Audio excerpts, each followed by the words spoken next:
A lot of people put Sanibel and Captiva in the same little lump as though it's the same place.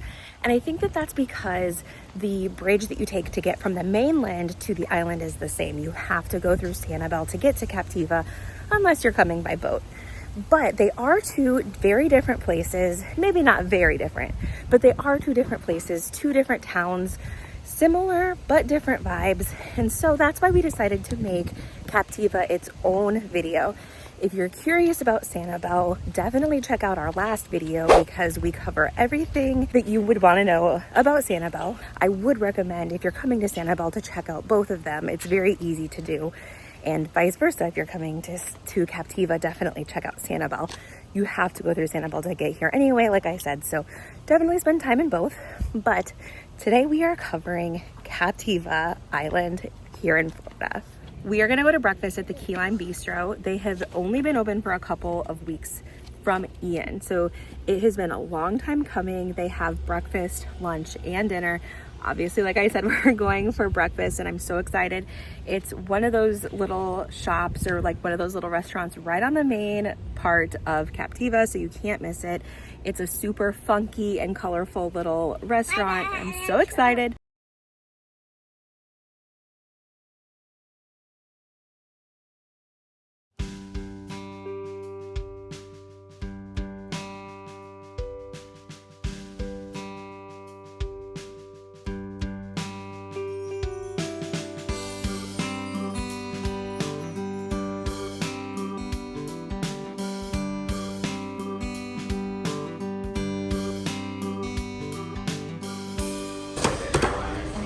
William, what are you gonna order? We're eating breakfast, the Key Lime Bistro.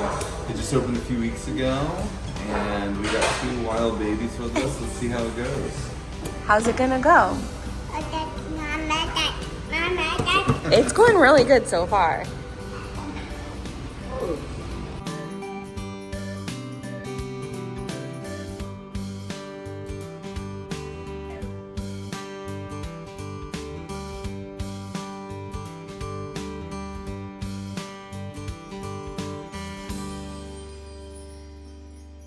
Do you remember what you ordered? I ordered the crust sandwich, which is a croissant sandwich. And then you got, what'd you get? You got the... I got the huevos rancheros, which I'm really excited about. And then we also got some crispy French toast. Oh, we did order that? Yeah. I'm really excited about it. It's for the kids, but we're obviously... They kind of already ate, so I don't know. Let's see how it goes.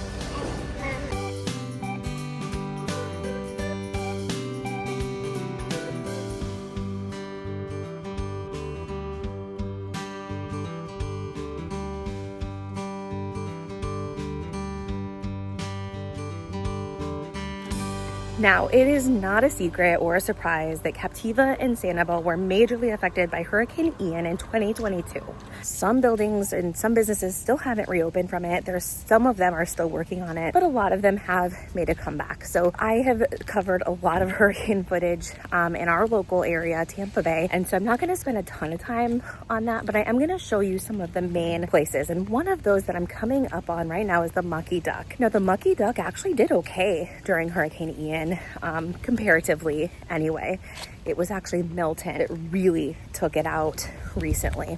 They are working on rebuilding, and the only reason that they're allowed to rebuild is because they are like a historic building. They're on the Registry of Historic Buildings or whatever that is.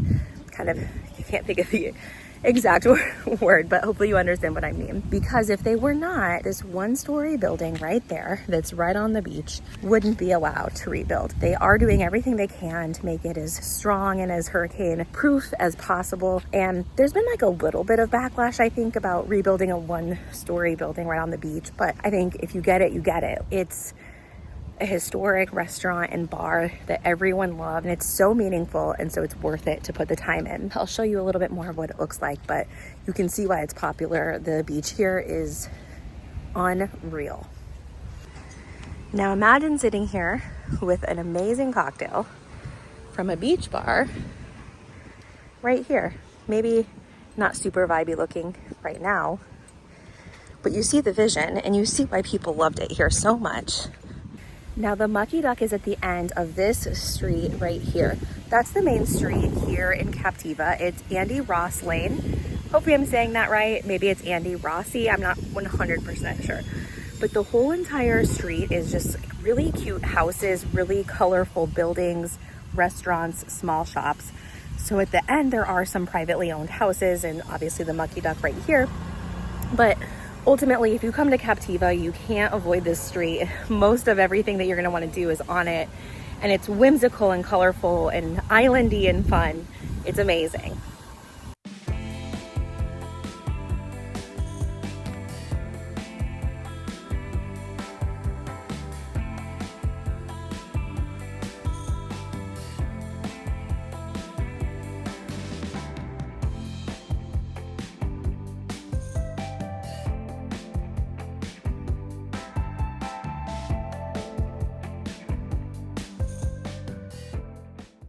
Andy Ross Lane was named after actually Andy Ross himself, not surprisingly.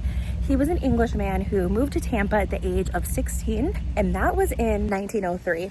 Then in 1926, he and his wife moved here to Captiva. Once he was here, he started working as a fishing guide for the Tween Island Inn.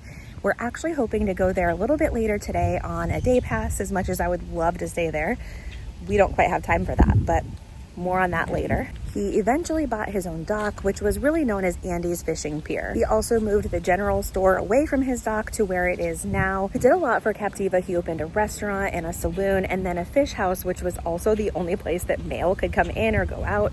So he did a lot for the community here. It makes sense why this lane was named after. Was once his dock, is now the marina that's here. So a lot still remains from way back in the 1920s when he was here. And I think that that is so cool. There's another business here that has not reopened yet that everyone asks about, like I think daily on the Facebook groups, that everyone's so excited about. And that is the Bubble Room. That is of course on this main road as well. We never made it there before the hurricane kind of wiped it out, and they're still undergoing renovations. Actually, I read on their Facebook that it sounds like they're done and they're just kind of waiting for the final steps of the permitting process, which if you've watched any of our other hurricane videos, check those out if you're interested. But I talked a little bit about the permitting process, and we've seen firsthand how much harder it is than you might think. So we definitely empathize with that. That takes longer than the actual work usually. But anyway, it was just the most authentic, kitschy, old Florida, crazy decorations, and most of all, they were known for their cake. Now, I'm sad that we didn't get to catch that opening because I think it's gonna be soon. Like I think it's gonna be within the next month. So I'm sad that we didn't catch that. But you can buy their cake from Boops. It's a coffee and ice cream shop. So we're gonna check that out a little bit later. Yeah, I cannot wait for the Bubble Room to come open, and I think we'll make a trip down here just to eat there when they do. And anyway, a very, very loved place that is really sad that it's not gonna be quite the same, but anyway.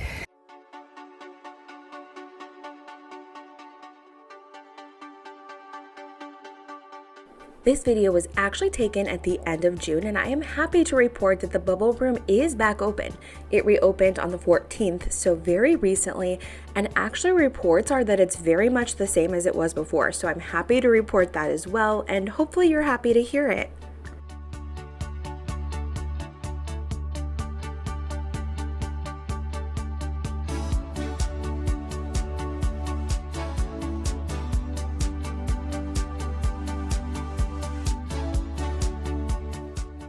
After exploring the kind of downtown area of Captiva Island, we drove over to Tween Waters.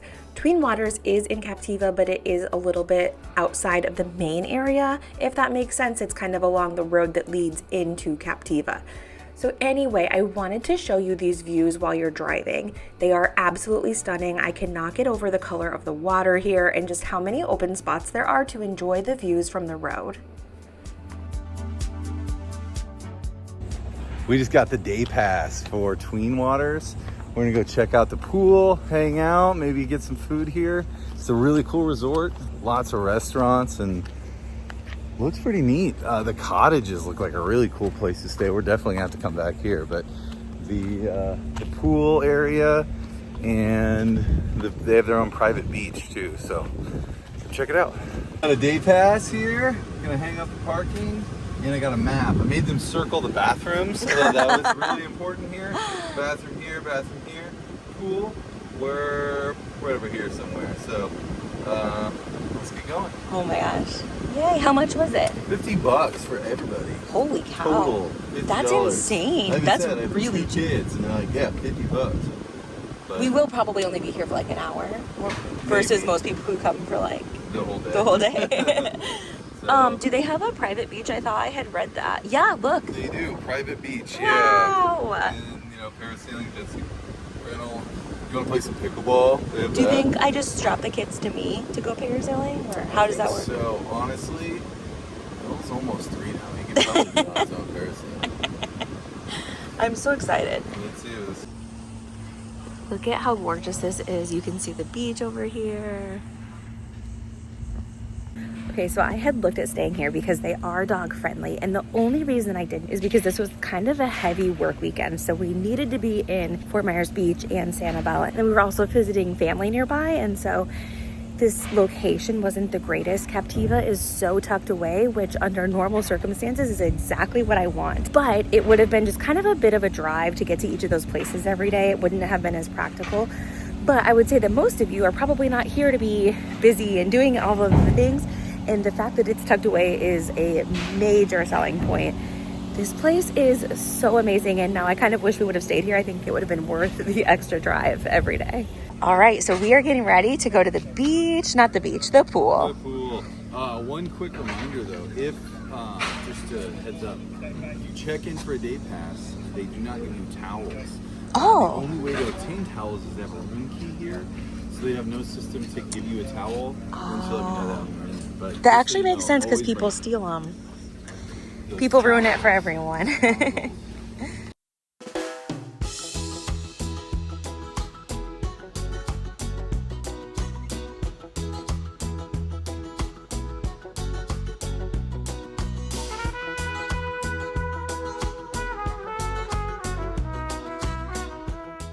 I did want to mention a little bit more about the cost. So you pay per car unless it's like a 15-passenger van or something like that, then you pay a little bit more. But otherwise, you pay per car for the day pass, and on weekdays, it's a little bit cheaper. We were here on a Monday, so it was only $50, but on the weekends, it does jump up to $75. But again, that is per car. So if you have 4 or 5 people, that's still a reasonable entrance fee for this really nice pool, as well as the private beach, and just the grounds in general are gorgeous. So I still think it's a fair price.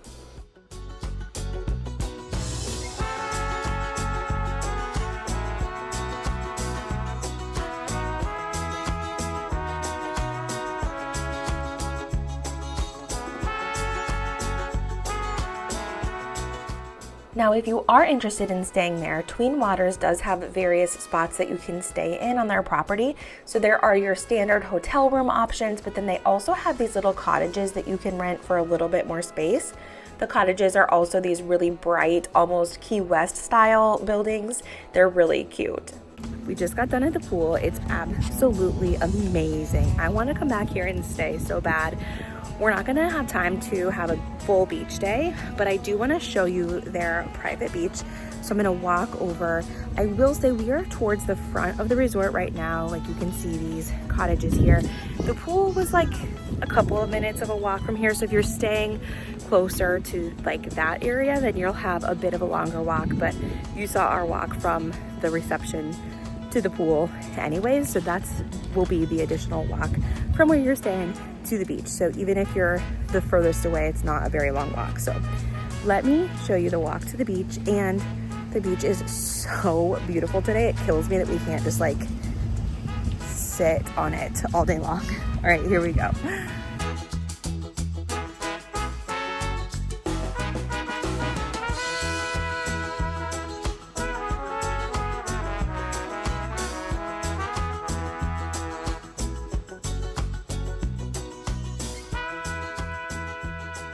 This is the chapel by the sea. It's crazy that this has been around for so long. There's the ocean's right there, the Gulf, and you can see that it's newly lifted. It looks like they're doing a little bit of construction on it. I did take some pictures to the window so you can see inside. crazy property. What's really cool is it looks like there's like some places either people rent or stay around here. Like these are all cabins and stuff. There's grills outside, so I assume people are still staying in them. I don't know if it's someone's house or what, but it's right on the property. The insane thing is, and I think Chelsea got a little bit better video of it, but there is a cemetery that's like maybe 50 feet from the Gulf. So on high tide, that's real interesting. Usually when you see cemeteries in beach towns like this, it's kind of an above ground cemetery. A classic example is like New Orleans Cemetery or the one in Key West, which we've shown you guys a couple times.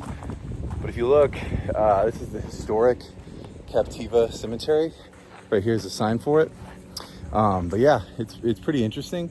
It looks like it is just a grave plot. So usually, like I said, you see those kind of above ground cement in cemeteries, but very, very cool. A lot of history here as well.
After spending the afternoon at the pool, we had planned to go back to the downtown area and try a new restaurant, but that didn't work out. Instead, we did stop by Boop's to get some of the Bubble Room's famous cake. And again, the Bubble Room is back open, so you don't have to get it from Boop's anymore. You can go to the actual Bubble Room, but I am glad that we had an opportunity to check it out. This shop is so cute. It's a little cafe that also serves ice cream, coffee, and old-fashioned soda, that sort of thing. But again, we were there for the cake, so we ended up with their red velvet cake and their famous orange crunch cake. I'm not even a big orange person, and it was so good. I really genuinely think it's some of the best cake I've ever had, and I didn't really have expectations because I think sometimes when people hype up a place, I tend to get disappointed, but it truly was so good. And then in that same area, the Bubble Room also has this little gift shop with all sorts of things for sale. So it's just a one-stop shop, honestly. Dinner, dessert, coffee, shopping, whatever you want.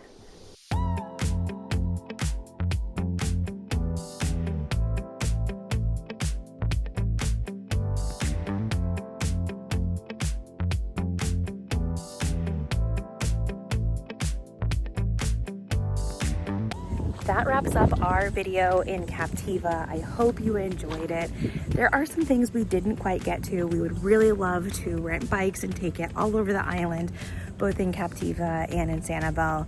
And there's tons of amazing restaurants on my bucket list that I wanted to show you that we didn't get to on this trip. For those things, I always will post and link my blog post in the description of this video. So if you want absolutely all the best things to do, check there. But otherwise, we'll see you next time. Bye.